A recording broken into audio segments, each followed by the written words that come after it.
1400 সাহাবীর কলিজাটা ফেটে টুকরা টুকরা হয়ে গেছে। রাসূলুল্লাহটা কেটে দেওয়ার কারণে মনের মধ্যে তাদের কষ্ট ছিল। ও নবীজি, আপনার সাহাবীদেরকে সুসংবাদটা শোনায়া দেন। 10 বছরের কাগজের মধ্যে রাসূল থাকলে কি না থাকলে কি, আর আমি তাদেরকে খুশি করার জন্য রাসূলুল্লাহটা কোরআনের মধ্যে লিখে দিছি। কোরআন থাকবে কিয়ামত পর্যন্ত, আপনার নাম থাকবে কিয়ামত পর্যন্ত। জোরে কোন সুবহান।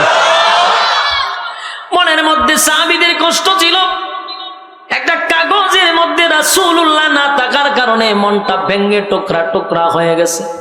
ওই কাগজে যদি রাসূল থাকতো তাহলে 10 বছর থাকতো, কিন্তু আল্লাহ কয় এমন এক জায়গার মধ্যে আমি রাসূল শব্দটা বসায়া দিছি, কিয়ামত পর্যন্ত রাসূল থাকবে রে। আমার নবীর নামটাও রাসূলুল্লাহ থাকবে। এই সূরা এই আয়াতগুলি আগে নাজিল করিয়া রাসূলুল্লাহর সাহাবীদেরকে আল্লাহ খুশি করে দিয়েছে। বদরের যুদ্ধ ঈমানের জোরে তারা কিন্তু বিজয় পাইছে। কিসের জোরে? অস্ত্রের জোরে নয়, ঈমানের জোরে পাইছে। ঈমানের জোরে পাইছে, অস্ত্রের জোরে নয়, ঈমানের জোরে। এখনো যদি আমাদের ঈমান সাহাবীদের মতো হয়, আল আকসা আবার আমাদের কাছে আসবে, এর মধ্যে কোনো সন্দেহ নাই। যুবক ভাই আমার, রব্বি কারীম বলেন একটা দুইটা নয়, মদিনার মধ্যে অসংখ্য যুদ্ধ হইছে।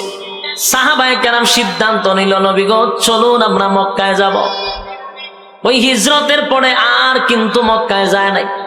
তাই রাসূল ঘোষণা দিল মক্কায় যাবে হজ করার জন্য। মদিনা থেকে একজন দুইজন নয়, 1500 সাহাবায়ে কেরাম লইয়া, 1400 সাহাবায়ে কেরাম লইয়া, বড়ি বেকা গুরু, তারপর হইল ছাগল, বেড়া, বকরি সব লইয়া গেছে মক্কায় জবাই করব, কুরবানি দিব। হজ করার জন্য ইহরামের কাপড় পরিধান করছে। 1400 সাহাবী লইয়া মক্কায় গেছে। প্রায় 500 কিলোমিটার দূর মদিনা থেকে মক্কা।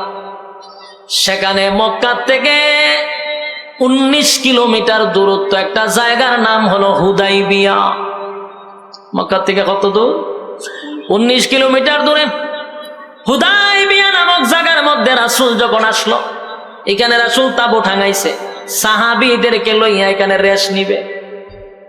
এর মধ্যে খবর হয়ে গেছে মক্কার মধ্যে আব্দুল্লাহর পুত্র মুহাম্মদ মক্কায় আসতেছে মক্কা দখল করার জন্য। নাউজুবিল্লাহ, মক্কায় আসতেছে মক্কা দখল করার জন্য। আব্দুল্লাহর পুত্র মুহাম্মদ আসতেছে, অথচ নবী আসছে কিসের জন্য? হজ করার জন্য নবী আসছে রে। মক্কায় খবর হয়ে গেল আল্লাহর নবী নাকি মক্কা দখল করার জন্য আসছে। মক্কার তখন যারা পরিচালনা করতো আবু সুফিয়ানের নেতৃত্বে কিছু লোক আইসা নবীরে ব্যারিকেড দিছে। আব্দুল্লাহর পুত্র মুহাম্মদ, তোমারে আমরা মক্কায় ঢুকতে দিব না। তুমি আসছো মদিনার থেকে মক্কায়, আমরা তোমারে মক্কায় ঢুকতে দিব না। রাসূল 3 দিন পর্যন্ত হুদাইবিয়া নামক জায়গার মধ্যে বসা, নবীরে মক্কায় ঢুকতে দেয় না। নবীর পক্ষ থেকে হযরত উসমানকে পাঠাইলো দূত হিসাবে, তুমি গিয়া তাদেরকে বিষয়টা বুঝায় কো, আমরা যুদ্ধ করার লাগি আসি নাই, আমরা আসছি হজ করার লাগি, মারামারি করতে আইছি না। এরা উসমান রাদিয়াল্লাহু তাআলা আনহুর কথা শুনবে তো দূরের কথা, ওনারে বন্দী করে রেখে দিছে। চিন্তা করছেন কত বড় খারাপ, বন্দী করে রেখে দিছে। এই খবর রাসূলের কাছে আসছে যে আপনার উসমানকে তারা হত্যা করছে। বলুন, হত্যা করছে না বন্দী করছে? রাসূলের কাছে খবর আসছে কি হত্যা করছে। যেই রাসূলের কাছে বলছে যে আপনার উসমানকে হত্যা করছে, রাসূলের চোখের রং পরিবর্তন হয়েছে, রাসূলের শরীরের চেহারার রং পরিবর্তন হয়ে গেছে। বসার থেকে লাফ দিয়ে দাঁড়ায় গেছে। দাঁড়ায় সাহাবায়ে কেরামদের উদ্দেশ্যে রাসূল ভাষণ দিলেন, হজ উমরা পরের বিষয়, আমার উসমানকে যদি তারা হত্যা করে থাকে তাহলে আর মদিনায় যাব না যতক্ষণ না পর্যন্ত উসমানের রক্তের প্রতিশোধ না নিছি। কি বুঝলেন? খালি নরম না গরম? কথা কই না দি আমরার মধ্যে গরম আসেনি? আছে। আমরার মধ্যে গরম নাই। আমরার মধ্যে গরম থাকলে গোটা বরিশাল জেলার মধ্যে বিভাগের মধ্যে একজন আলেমদের রক্ত জড়ানোর পরে আপনারা কেন করে বসে আছেন? কথা কন না দি বুঝে রয়েছেন তো? একজন আলেমের রক্ত জড়াইছে, সেদিন আপনারাও বায়াত গ্রহণ করা দরকার ছিল যে চরমনার পীর সাহেবের রক্তের প্রতিশোধ না নিয়ে আমরা করে ফিরব না ইনশাআল্লাহ। দরকার ছিল, কিন্তু আমরা এটা করি নাই। সম্মানিত শুধু রাসূল সেদিন নিজেই দাঁড়ায় গেছে, দাঁড়ায় বলছে উসমানের প্রতিশোধ না নিয়ে আমি মদিনায় যাব না। তোমরা কারা কারা আমার সঙ্গে আসো? হাত তোলো। রাসূল সাল্লাল্লাহু আলাইহি সাল্লাম যখন হাত দিছে, সাহাবায়ে কেরাম হাতের মধ্যে এইভাবে রাখছে, রাইখা বললেন হুজুর আমরা সবাই আপনার কাছে বায়াত হলাম, উসমান রক্তের প্রতিশোধ না নিয়ে মদিনায় যাব না। ওইল বায়াত। এটা কি তা? এখান থেকে বায়াত আসছে।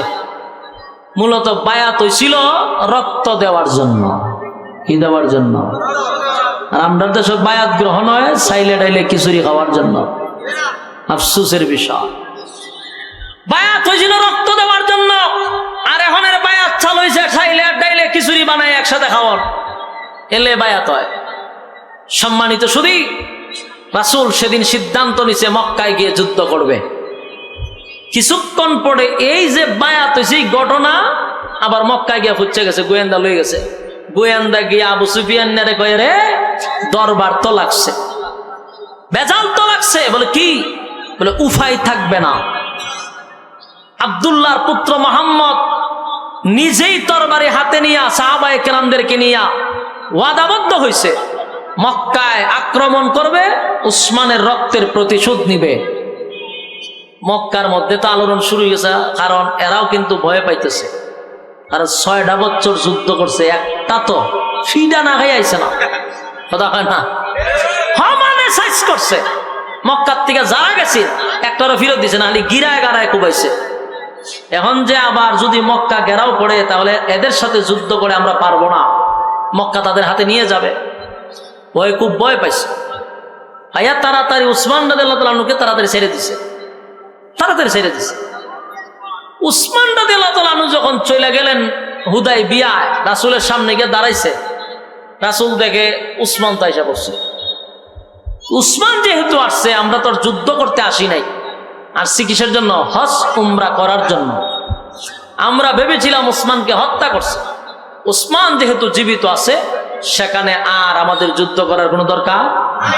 রাসূল শান্ত হয়ে গেছে। কিন্তু মক্কার মানুষ রাসূলকে মক্কায় ঢুকতে দেয় না। কিছুক্ষণ পরে আপনার আসছে মক্কার যত বড় বড় লিডার ছিল, সবগুলা রাসূলের সামনে আসছে। আয়েশা বলতেছে আপনি কেন আসছেন? আল্লাহর রাসূল তাদেরকে সুন্দরভাবে একটা বক্তব্য দিয়ে বুঝাইছে। বলে শোনো, 13টা বছর এক সাডি আমরা মারছ, রক্তাক্ত করছ, বিটা বাড়ি ছাড়াইছ। প্রতিশোধ নেওয়ার জন্য মদিনার থেকে মক্কায় আসি নাই, প্রতিশোধ নেওয়ার জন্য মক্কার থেকে মদিনায় আসি নাই। আমরা আসছি হজ উমরা করার জন্য। এখন মক্কার মানুষ কইটা যদি হয় কথা, তাহলে আমাদের কিছু চুক্তি আছে, আপনাকে বিনা চুক্তিতে আমরা মক্কায় ঢুকতে দিব না, কারণ আপনি আমাদের অনেক লোকরে মারছেন। এখন আপনারা আমরা ঢুকতে দিব, এটা আমাদের বিশ্বাস হচ্ছে না। সুতরাং চুক্তিতে আসুন, সন্ধিতে আসুন। ওই হুদাইবিয়ার সন্ধি হয়। ইতিহাস যারা পড়ছেন সন্ধি শুনছেন তো? এই হুদাইবিয়ার সন্ধি এখানে দাঁড়ায় হয়। বলে সন্ধি কি? বলে আমাদের কিছু শর্ত আছে। শর্ত হলো 10 বছরের ভিতরে আপনাদের আর আমাদের মধ্যে কোনো যুদ্ধ হবে না। ওই যুদ্ধ বন্ধ করে দিছে মক্কার মানুষ, বলছে যুদ্ধ হইতো না। রাসূল কাচ্চা মাইনা নিলাম, যুদ্ধ করতাম না। 2 নম্বর হলো এই বছর আপনারা হজ উমরা করতে পারবেন না। চিন্তা করেন কত বড় খারাপ। এই বছর হজ উমরা করতে পারবেন না। তোমরা তো 10 বছর যুদ্ধ করতাম না, মাইন্য নিছি, উমরা করতে দিবা না, কেন দিতাম না? আগামী বছর আইবেন, আইয়া এই বছর একটা খাজা করে যাইবেন। দেন মানেননি, নাহলে বাদ দেন। রাসূল কয় আচ্ছা আমি মানলাম। সাহাবায়ে কেরাম ছিল 1400, এর মধ্যে উমরও আছে। মেজাজ উমরের এমন গরম হয়েছে, তরবারি বাইর করে আর ভিতরে ঢোকায়, বাইর করে আর ভিতরে ঢোকায়। রাসূল দেখছে লক্ষণ ভালো না, উমরে কুন্ডারে গর্দান ফালাইয়া দেয়। উমরের আগে ছুড়ে আর সহ্য করতে পারতেছে না। সাহাবায়ে কেরামরা হুজুর এই বছর আমাদেরকে হজ করতে দিতেছে না, উমরা করতে দিতেছে না, আর আপনি শর্ত মানতেছেন, এটা কেমনে হয়? রাসূল বলেন আমি যা জানি তোমরা তা জানো না। এরপরে এরা আরো শর্ত দিছে, আমাদের মক্কা থেকে কোনো মানুষ যদি মদিনায় যায়, ইসলাম গ্রহণ করে, আপনারা তারে আমার দেশে আবার ফেরত দিতে বাধ্য থাকবেন। রাসূল কয় মেনে নিলাম। হয় আমার আপনারা মদিনার থেকে যদি আমরা মক্কার ভিতরে কেউ ঢুকায়, আমরা ফেরত দিতাম না। বলুন তো দেখি, শর্তটা উভয় পক্ষে রয়েছে না একতরফা হয়ে গেছে? এক চাটিয়া হয়ে গেছে। ওই সর্বনাশ। হেরা ভাই আমরা লোক গেলে ফেরত দিবে না, আপনারা লোক গেলে ফেরত দিতাম না। তার মানে প্রতিটা চুক্তি, প্রতিটা শর্ত অপমানজনক। কথা কয়? সাহাবায়ে কেরাম খুব রাগান্বিত এবং মেনে নিতে পারতেছে না, কিন্তু রাসূল মেনে নিচ্ছে। রাসূল মেনে নিলে সাহাবীদের কোনো কিছু করার আছে? রাসূলকে যে শর্তগুলা দিচ্ছে, বলুন এগুলা কি উভয় পক্ষের না একতরফা? সম্মানজনক না অসম্মানজনক? অসম্মানজনক। এই অসম্মানজনক চুক্তি যখন করা শুরু করছে, অসম্মানজনক চুক্তি যখন করা শুরু করছে, সাহাবায়ে কেরাম খুব রাগান্বিত, এতে খুশি না। রাসূল বড় বেজার।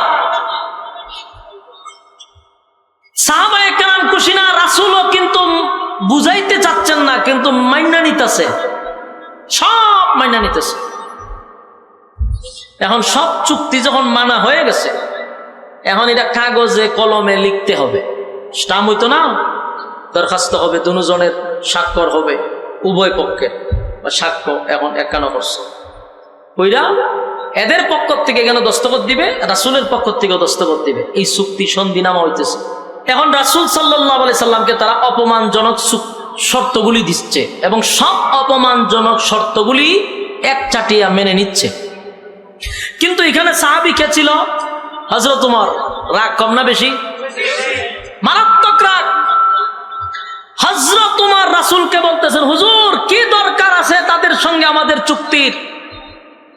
রাসূল খালি হাত দিয়ে থামো, ধৈর্য ধরো। এখন এই চুক্তি লেখার জন্য হযরত আলীরে দিছে দায়িত্ব। আলী রাদিয়াল্লাহু তাআলা আনহু এই কলম লইয়া গেছে, চুক্তি লিখতো, স্বাক্ষর কার কার পক্ষ থেকে নেতাগুলির নাম লেখছে, লিখা আমাদের পক্ষ থেকে একজনের স্বাক্ষর আর হেদের পক্ষ থেকে স্বাক্ষর। এখন এখানে লেখছে ওই মক্কার সর্দার সবগুলির নাম লেখছে, শেষে লেখলো আমাদের পক্ষ থেকে আব্দুল্লাহর পুত্র মুহাম্মাদুর রাসূলুল্লাহ সাল্লাল্লাহু আলাইহি ওয়াসাল্লাম। মক্কার লিডাররা কয় দাঁড়াও, এই কাগজ আমরা মানি না। বলুন শর্ত রাসূল দিছে না হেরাই দিছে? হেরাই দিছে, হেরার কথাই সবকিছু ওকে। এখন কই এই কাগজ আমরা মানি না। কেন মানেন না? যেই কাগজে রাসূল থাকবে এই কাগজ মানি না। আপনারা কিতাব বুঝুন, আমার কথা শুনুননি আপনারা?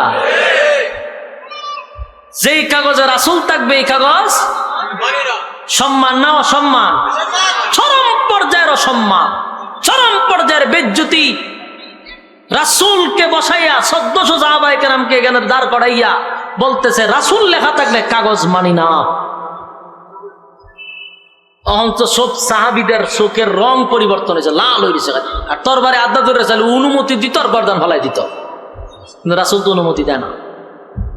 হেরার যুক্তি হইল 13 বছর তোমরা মারছি, বিঠা বাড়ি ছাড়াইছি এই রাসূলুল্লাহর কারণে। আমরা তো তারা আব্দুল্লাহর পুত্র মুহাম্মদ মানি, রাসূল মানি না।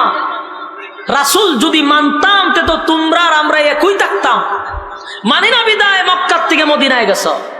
মানি না বিদায় মক্কায় ঢুকতে দিচ্ছি না। তাহলে এখানে যদি রাসূলই থাকলো, মুখে না মানলো, কাগজে মাইনা নিতাজি কথা কই না দি।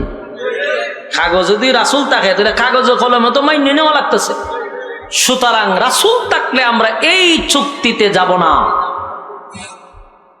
আল্লাহর রাসূল তখন বলতেছে, আলী, কাগজটা হইল 10 বছরের চুক্তি। 10 বছরের জন্য কি আল্লাহ আমার রাসূল বানাইছে? কথা কয় না।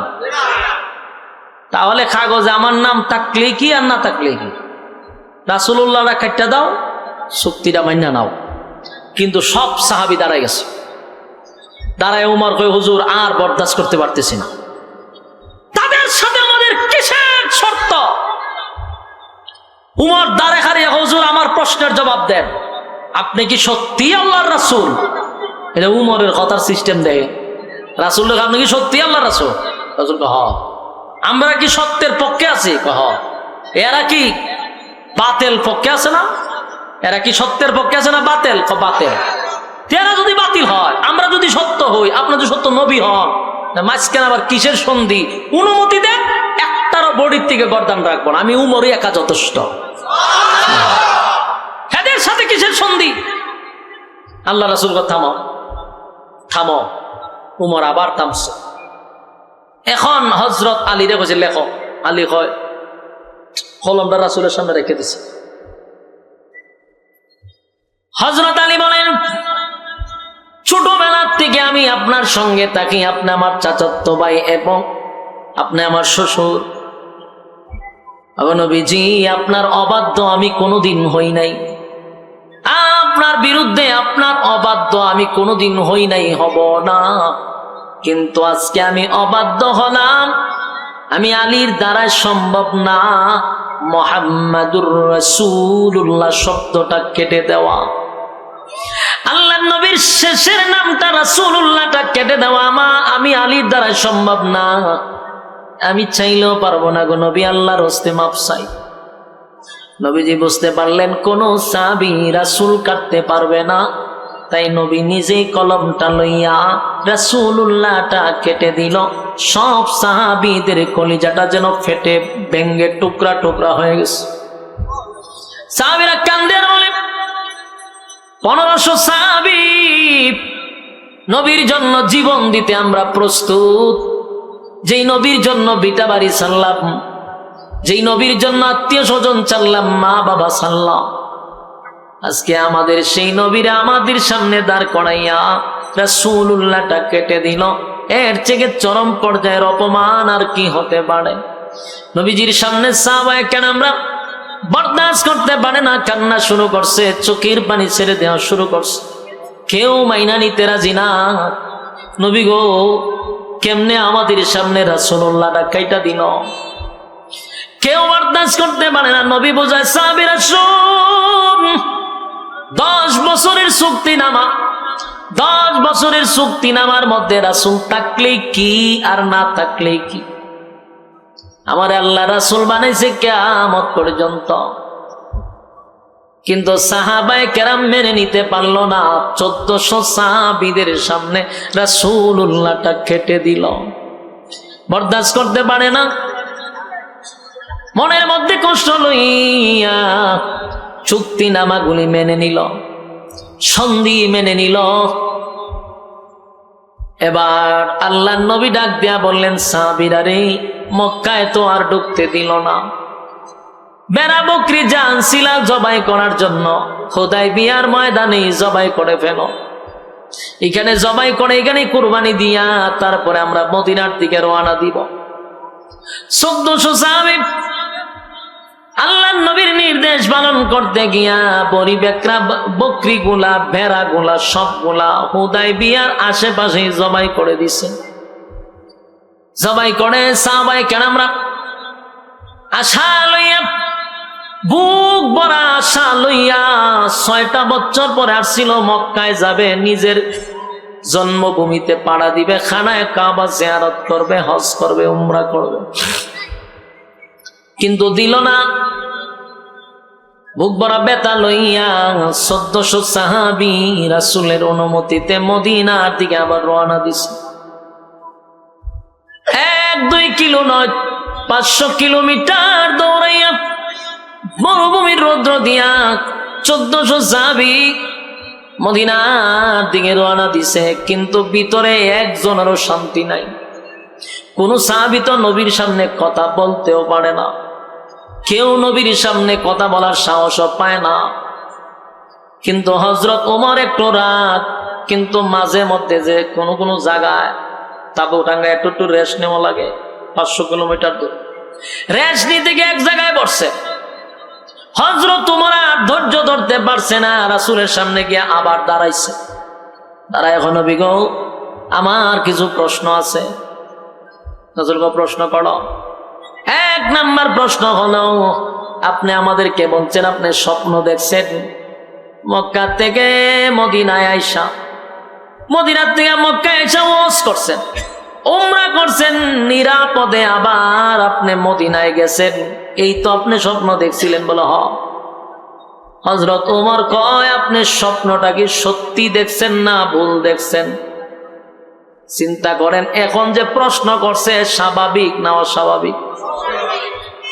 এমন ভাবে প্রশ্ন করছে সাহাবায়ে কেরাম আটকে গেছে যে কি কয় ওমরে। 2 নাম্বার কথা হলো, নবী গো, আপনি যদি সত্যই স্বপ্ন দেখে থাকেন, আপনার স্বপ্ন তো ওহী বাস্তব, তাহলে বাস্তব হইলে আমরা মক্কায় গিয়ে হজ করতাম, নিরাপদে মদিনায় যাইতাম। কিন্তু আপনার কথা অনুযায়ী তো মক্কায় আমরা ঢুকতেই পারলাম না। হজ করব দূরের কথা, অপমানজনক কিছু শর্ত লইয়া নিরাপদ ছাড়া আমরা এখন মদিনার দিকে যাইতেছি। আপনি কি স্বপ্ন দেখলেন, আমাদেরকে কি বললেন? আল্লাহর নবী তখন রাগ হয়ে গেছে, রাগ হইয়া বলতেছে, ওমর, তুমি যে আমারে প্রশ্ন করলা আমি স্বপ্নটা সত্য দেখছি কিনা, ওমর রে, বলো তো দেখি আমার স্বপ্ন যে তোমাকে বলছি, আমি কি তোমার একবারের জন্য বলেছিলাম যে আমার স্বপ্নটা আজকেই বাস্তবায়ন হবে? হ্যাঁ বলুন, রাসূল একবারও বলছে যে আজকে আমার স্বপ্ন বাস্তব হবে? কেউ তো বলে নাই। বলছিলাম তোমারে, না। তা আমি যদি তোমারে বইলা না থাকি, তুমি আমার এইরকম প্রশ্নটা কেন করলা? আমার স্বপ্ন আজকে বাস্তবায়ন তো হওয়ার কথা না, 1 বছর পরত হইতে পারে, 3 বছর পরত হইতে পারে, 4 বছর পরেও হতে পারে। সুতরাং তুমি এমন প্রশ্ন করলা কেন? হযরত ওমর চিন্তা হলো, কথা তো ঠিক, রাসূল তো স্বপ্ন দেখছে, বাস্তবায়নতে হবে এটা তো বলে নাই কবে। তখন উমর লজ্জিত হয়ে গেছে, রাগের মাথায় নবীরে প্রশ্ন কইরা নিজেই লজ্জিত, আর একটা কথা বলার সাহস পাইল না। অনেক কথা উমরের জমা ছিল, কিন্তু প্রশ্নে হেরে যাওয়ার কারণে লজ্জায় শরমে আর বলতে পারল না। হযরত উমরের কথাগুলি শুইনা রাসূল রাগ হইল, উমর ক্ষমা চাইল, হুজুর আমার ভুল হয়ে গেছে। 1400 সাহাবীর কলিজায় ব্যথা লইয়া মদিনার দিকে রওনা দিল। মনের মধ্যে কষ্ট হলো, 1400 সাহাবীরে দাঁড় করাইয়া এতগুলা অপমানজনক শর্ত দিল, আবার রাসূলুল্লাহটা কেটে দিল। এই ব্যথা লইয়া মদিনায় গেছে রে, যেই মাত্র মদিনার ধার প্রান্তে চলে গেছে, আমার আল্লাহ ফেরেশতা পাঠাইয়া আমার তেলাওয়াতকৃত সূরা ফাতাহ নাজিল করে দিছে। সুবহান। ওই যে আপনাদের সামনে সূরা তেলাওয়াত করেছে, সূরা ফাতাহ কেন নাজিল হইল, কোন কারণে নাজিল হইল? এই হুদায়বিয়ার সন্ধিটাকে কেন্দ্র করে সাহাবীদের দিল ভাঙ্গা মনটাকে খুশি করার জন্য মদিনার দ্বার প্রান্তে যখন আসছে, আল্লাহ তখন সূরা ফাতাহ নাজিল করে। প্রথম আয়াতগুলি নাজিল করে সাহাবায়ে কেরামদেরকে সান্ত্বনা দিছে। এখন বুঝছেন কেন সান্ত্বনা দিছে? কথা কই না দি, আওয়াজ যায়নি। সান্ত্বনা কেন দিছে বুঝতেছেন? সাহাবায়ে কেরামদের ভিতরে বড় কষ্ট, মনের মধ্যে বড় আঘাত। আয়াতগুলি নাজিল করে দেয় মুহাম্মাদুর রাসূলুল্লাহ, মুহাম্মাদুর রাসূলুল্লাহ ওয়াল্লাযীনা মা'আহু মাআহু আশিদ্দাউ আলাল কুফফারি রুহামাউ বাইনাহুম তারাহুম রুকআন সুজদা। মুহাম্মাদুর রাসূলুল্লাহ আল্লাহ ডাক দিয়া বলে, নবী গো, আপনার 1400 সাহাবীর কলিজাটা ফেটে টুকরা টুকরা হয়ে গেছে। রাসূলুল্লাহটা কেটে দেওয়ার কারণে মনের মধ্যে তাদের কষ্ট ছিল। ও নবীজি, আপনার সাহাবীদেরকে সুসংবাদটা শোনায়া দেন। 10 বছরের কাগজের মধ্যে রাসূল থাকলে কি না থাকলে কি, আর আমি তাদেরকে খুশি করার জন্য রাসূলুল্লাহটা কোরআনের মধ্যে লিখে দিয়েছি। কোরআন থাকবে কিয়ামত পর্যন্ত, আপনার নাম থাকবে কিয়ামত পর্যন্ত। জোরে কোন সুবহান। মনের মধ্যে সাহাবীদের কষ্ট ছিল। একটা কাগজের মধ্যে রাসূলুল্লাহ না থাকার কারণে মনটা ভেঙে টুকরা টুকরা হয়ে গেছে। ওই কাগজে যদি রাসূল থাকতো তাহলে 10 বছর থাকতো, কিন্তু আল্লাহ কয় এমন এক জায়গার মধ্যে আমি রাসূল শব্দটা বসায়া দিছি, কিয়ামত পর্যন্ত রাসূল থাকবে রে। আমার নবীর নামটাও রাসূলুল্লাহ থাকবে। এই সূরা, এই আয়াতগুলি আগে নাজিল করিয়া রাসূলুল্লাহর সাহাবীদেরকে আল্লাহ খুশি করে দিছে। এখন তো মনে খুশি না বেতা? কারণ কাগজের লেখার মধ্যে না থাকার কারণে কষ্ট ছিল। এখন তো কোরআনে রাসূলুল্লাহ বসায়া দিছে, কিয়ামত পর্যন্ত রাসূলুল্লাহ নাম থাকবে। সুবহানাল্লাহ। এই আয়াতগুলি নাজিল করে সাহাবীদেরকে খুশি করছে, সাহাবীদেরকে খুশি করছে। আমি আপনাদের কাছে জানতে চাই, খালি কি সাহাবায়ে কেরামরাই কষ্ট পাইছে, না আমার নবীও কষ্ট পাইছে? নবীর ভিতরে কষ্ট আছে না নাই? বড় আশা লইয়া 1400 সাহাবী লইয়া গেছিল মক্কায় হজ করবে, উমরা করবে, কিন্তু এমন একটা আঘাত পাই আসছে, নবীর ভিতরে কষ্ট আছে। আল্লাহর উপরে ধৈর্য নিয়া, আল্লাহর উপরে ভরসা কইরা সবগুলা নবী মেনে নিল, বিতর্কিতে গেল না, অপমানটা সহ্য করলো। আমার আল্লাহ বলেন, আমার বন্ধু সবগুলা অপমানজনক শর্ত মেনে নিছে। বন্ধুর মনের মধ্যে কষ্ট আছে রে, বড় আশা লইয়া মক্কায় গেছিল হজ করার জন্য, কিন্তু বন্ধু ফিরে আসছে, বন্ধুর ভিতরে কষ্ট আছে। এই জন্য আল্লাহ সূরা ফাতিহা নাজিল করিয়া প্রথম অংশগুলা পড়ে নবীরে সান্ত্বনা করে দিছে। সুবহানাল্লাহ। যুবক ভাই, দিলের কান লাগায় শোনেন, সূরা ফাতিহা নাজিল করিয়া শেষের অংশ সাহাবীদেরকে সান্ত্বনা করছে। সূরা ফাতিহার প্রথম অংশগুলি নাজিল করিয়া আমার নবীরে আল্লাহ নিজেই খুশি করছে। সুবহানাল্লাহ। আল্লাহ তখন নাজিল করে দেয়, ইন্না ফাতাহনা লাকা ফাতহাম মুবিনা লিয়াগফিরা লাকা আল্লাহু মা তাকদ্দামা মিন যামবিকা ওয়া মা তাআখারা ওয়া ইউতিম্মা নি'মাতাহু আলাইকা ويتم نعمته عليك ويهديك صراطا مستقيما وينصرك الله نصرا عزيزا هو الذي أنزل السكينة في قلوب المؤمنين ليزدادوا إيمانا مع إيمانهم ولله جنود السماوات والأرض وكان الله عليما حكيما। আয়াত নাজিল হয়েছে। এই সূরার প্রথম নাজিল হওয়ার পরে আল্লাহ তার বন্ধুরে খুশি করলো। এই সূরার শেষের দিক নাজিল করে সাহাবীদেরকে খুশি করলো। এই সূরা ফাতিহা নাজিল হওয়ার মেইন কেন্দ্র হলো হুদায়বিয়া নামক সন্ধিকে কেন্দ্র করে আমার নবী অপমানজনক সত্যগুলা মেনে নিছে। আল্লাহ নাজিল করে জানায়া দেয়, ইন্না ফাতাহনা লাকা ফাতহাম মুবিনা। প্রকাশ্যে আল্লাহ ঘোষণা দিল, বন্ধু এই শর্তগুলা মেনে নেওয়ার কারণে হুদায়বিয়ার সন্ধিতে অপমানজনক বাধ্যতামূলক শর্ত মেনে নেওয়ার কারণে আমি আল্লাহ আপনি নবীকে প্রকাশ্যে বিজয় ঘোষণা দিলাম। লম্বা ইতিহাস, পরবর্তী মক্কা বিজয়ের একমাত্র কেন্দ্র ছিল এই হুদায়বিয়ার সন্ধি। সুবহানাল্লাহ। হুদায়বিয়ার সন্ধি মেনে নেওয়ার কারণেই আল্লাহ পরবর্তী মক্কা বিজয় করছেন, এই সন্ধির কারণে। সুবহানাল্লাহ। আল্লাহ সবাইকে বোঝার তৌফিক দান করুক, সকলে বলে আমিন। আল্লাহুম্মা সাল্লি আলা মুহাম্মাদ ওয়া আলা আলি মুহাম্মাদ কামা সাল্লাইতা আলা ইব্রাহিম ওয়া আলা আলি ইব্রাহিম ইন্নাকা হামিদুম মাজিদ।